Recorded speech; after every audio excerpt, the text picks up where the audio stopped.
திருமணமாகி பல வருடங்கள் ஆகியும் குழந்தை பாக்கியம் இல்லை. அப்படியே குழந்தை பாக்கியம் ஏற்பட்டாலும் கருவில் குழந்தை தங்குவதில்லை. துன்பப்படுபவர்கள் பலர் இவர். மாதந்தோறும் வரும் சஷ்டி திதியிலோ அல்லது மகா சஷ்டி எனப்படும் கந்த சஷ்டி திருவிழாவின் போது 6 நாட்களே விரதம் இருந்து முருகனை வழிபடலாம். முருகனுக்குரிய விரதங்களில் ஏதாவது ஒரு விரதத்தை தேடர்ந்து கணவன் மனைவி இருவரும் இணைந்து கடைபிடிக்க வேண்டும். குழந்தை வரம் வேண்டுபவர்கள் முருகப்பெருமானுக்கு விரதம் இருந்தால் நிச்சயம் பலன் கிடைக்கும். பியாதுவாக குழந்தை வரம் வேண்டுபவர்கள் சஷ்டி விரதம் இருந்து கந்த சஷ்டி கவசம் மற்றும் திருப்புகழ் பாட வேண்டும் என்பார்கள். சஷ்டி விரதம் குழந்தை வரம் பெற சஷ்டி திதியில் விரதம் இருந்து முருகனை வழிபடுவது சிறந்தது.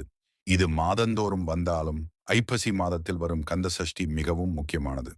கந்த சஷ்டி கவசம் மற்றும் திருப்புகழ் குழந்தை வரம் வேண்டுபவர்கள் கந்தசஷ்டி கவசம் மற்றும் திருப்புகழ் பாடல்களை படிப்பது பலனளிக்கும். திருச்செந்தூர் வழிபாடு கந்தசஷ்டி சமயத்தில் திருச்செந்தூர் சென்று விரதம் இருந்து வழிபடுவதும் குழந்தை வரம் தரும் என்று கருதப்படுகிறது.